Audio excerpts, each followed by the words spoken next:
Making history in Culver City, we hear from the city's first ever black woman mayor. Is Southern California a lottery hotspot where someone just bought a ticket worth millions? And it wasn't me. You're watching The Rundown. Hello, everyone. I'm Robin Winston. More on those stories coming up in a moment. But first, this week marks 1 year since LA Mayor Karen Bass took office. She reflected on her accomplishments and current projects at the Rose Cafe in Venice Tuesday morning. Over the last year, she said her office has been able to house more than 21,000 people living on the streets. They've also increased the city's police force and are investing more in community safety. Bass also praised thousands of new businesses opening following the creation of the Small Business and Executive Business Cabinet. She also acknowledged some of the challenges while in office. I cannot make cement set faster or wood cost less, but I can get City Hall moving faster. And my executive directive has cut city approval times for affordable and homeless housing by 75 to 85%. Mayor Bass says she's still working to put those state and federal dollars for homeless housing to use and wants to hear from Angelenos about how to make the city a better place.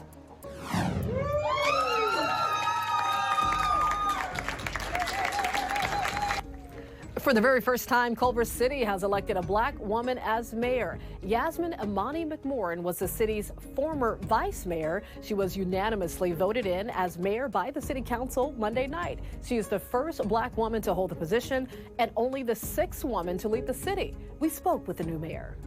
I am really grateful that I get to be in this role and be, I guess, a regular person, right? And it allows for more folks to see themselves in places like council member, like mayor.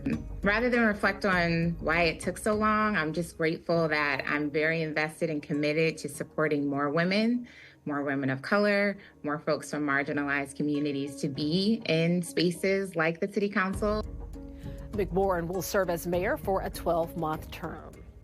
Outdoor dining at some Pasadena restaurants will be on hold for a while as crews get ready for the Rose Parade. This impacts restaurants that have street dining on Colorado Boulevard along the parade's route. The website, Pasadena Now, says restaurants need to get their tables, tents, and other items off the street. Restaurants on cross streets will not be impacted by this temporary change. Days after 2 Mega Millions tickets purchased in Encino hit the $395 million jackpot, there's another big Southern California Mega Millions winner. Can you believe it? My goodness. So a ticket matching 5 of 6 numbers in Tuesday night's drawing was sold at a 76 gas station right along National Boulevard in Sawtelle in the Mar Vista neighborhood of West LA. Was it you? Were you there? That ticket is worth nearly $3 million. It appears our area is on a hot streak for lottery wins. 2 tickets sold at the same Chevron station in Encino hit Friday night's Mega Millions jackpot. Now I know where I need to go. All right, it's time to check in with meteorologist Belinda Leon, who's tracking those Santa Ana winds and a warm-up. Hi, Robin. A lot is going to be happening in our forecast in the coming days. We're going to have clouds to sun on Wednesday with the return of weak Santa Ana winds. Later in the week, we will have temperatures slowly rising. Then a pattern change next week as we finally see a chance for some rain. In fact, we could have that chance as early as Sunday. But in the short term, we got to watch out for some winds, especially through the Santa Clarita. That's where a wind advisory is in effect until 1 p.m. on Wednesday. That offshore flow is expected to continue for the rest of the week, even though the strongest winds are expected on Wednesday. This is going to cause the temperatures to go up to a few degrees above normal. Look at the trend in West Covina. We'll have upper 70s on Friday and Saturday. And just as you're getting comfy, a pattern change. Temperatures drop early next week, and we'll have a potential for some rain as we monitor a storm system that will hopefully bring us some moisture. Back to you. Actor Andre Braugher, who's well known for his roles in Homicide, Life on the Street, and Brooklyn Nine-Nine, has died following a brief illness. This office is becoming a powerhouse of paperwork processing. I'm flying high, Sergeant, and I'm never coming down. Braugher played Captain Raymond Holt on the TV show Brooklyn Nine-Nine. He was nominated for 11 Emmy Awards and won twice. He also appeared in movies like Glory and On Stage. The California Highway Patrol has finished their domestic violence investigation involving former Dodger player Julio Urias. The 27-year-old pitcher is accused of assaulting a woman as they were leaving a soccer game in Exposition Park last September. NBC4 has confirmed that the LA County DA's office now has the case. We will continue to check in with the DA to see if they will file charges. Culver City police are trying to find the man who allegedly attacked a girl in her own bedroom. Her parents spoke exclusively to NBC4's Robert Kovacic. They say their 12-year-old daughter woke them up last Saturday morning asking them to call police. She says a stranger climbed into her room and sexually assaulted her. Afterwards, the man allegedly left through the front door. He didn't steal anything, correct? No. Nothing was turned over. Nothing was missing. No money, no items, no nothing. He just went in for your daughter. And so that's why we also think that, you know, pay attention to your neighborhood, because we feel like somebody was paying attention to us. Culver City police believe this was an isolated incident. They want you to take a good look at this photo and reach out to them if you recognize him. An LAPD officer's actions are under investigation after the officer hit and killed a man with a patrol car.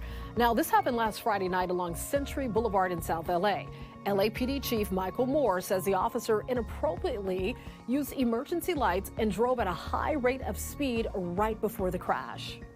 And while we're at the very preliminary stages of this investigation, I have very serious concerns regarding the officer's driving leading up to this collision.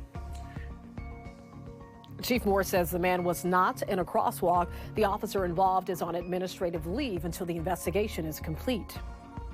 We're learning Tesla is recalling nearly all of its cars sold in the U.S. over the autopilot system. More than 2 million cars are being impacted by the recall, and it covers models Y, S, 3, and X produced between October 2021 and December of this year.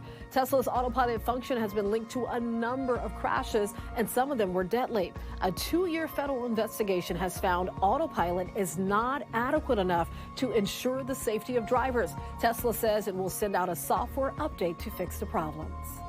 All right, my friends, if you cannot make it to the movies to see Taylor Swift's film, just head to your sofa where it's nice and comfy. In honor of her 34th birthday, you can now rent Taylor Swift The Eras Tour for about $20. The streaming version of the Golden Globe nominated movie includes 3 bonus songs. It's available on Apple TV, Vudu, Amazon Prime, Xfinity, Google Play, and YouTube. Amazon Prime has also compiled a list of other movies and shows that have Swift's music in them. Enjoy. An LA man will soon part with a unique collection. Many of us may own a few computers, but how many of you own dozens of typewriters? Steve Soboroff does, each with its own story. And now all of them are up for sale. Here's NBC4's Alex Rozier. In this time of technology, things are moving too fast. Steve Soboroff hung on to the past. These things are just incredible conversation pieces. For 20 years, Steve's built what some say is the world's greatest collection of typewriters. You're not sitting at a typewriter, you're sitting at an engraving machine in their bubble, in their personal bubble. He first bought a typewriter used by LA Times sports writer Jim Murray. But as time went on, his collection grew in size and fame. It's a collection of typewriters that were owned by just incredible people. Ernest Hemingway, the Unabomber, Jack London, Ray Bradbury, Truman Capote, Harold Robbins. The Cactus 1549. Actor Tom Hanks collects typewriters too, and Steve once spoke with him about the difference between their collections. Tom, I only collect typewriters of people that have been on the cover of Time magazine. You collect them for the typewriter. I collect them for who they were and what they did on the typewriter. He stops everything. He comes over to me. He puts his face, 6 inches away from my face. He says, I was on the cover of Time twice.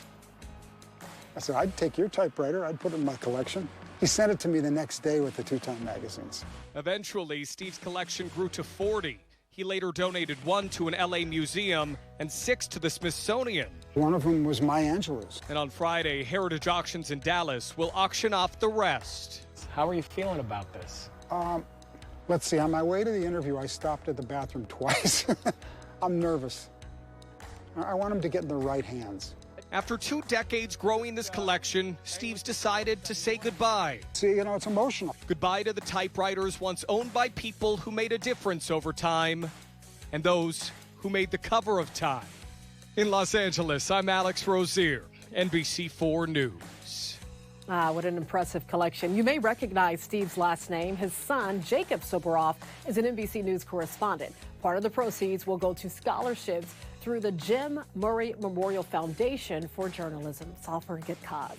All right, the tamale rush is officially on for a lot of families. The tasty treat is a holiday tradition for many, but making them from scratch, well, it's a tough job. It's a labor-intensive process, and many families just don't have the time to prepare everything. We visited a popular spot in East LA that's doing all the hard work for you.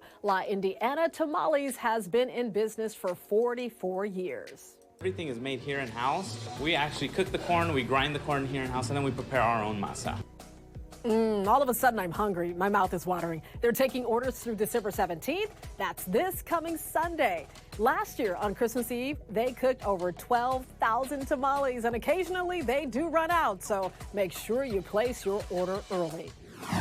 A big-name chip brand has created nacho cheese-flavored booze. Doritos teamed up with the flavor company Empirical to launch a nacho cheese spirit. Doritos says the alcoholic drink smells and tastes like their popular tortilla chips. Limited edition bottles of the beverage will be available online starting next month for $65. What are you thinking? Would you try it? I think I want to try it. I'm curious now. I want to see what that tastes like.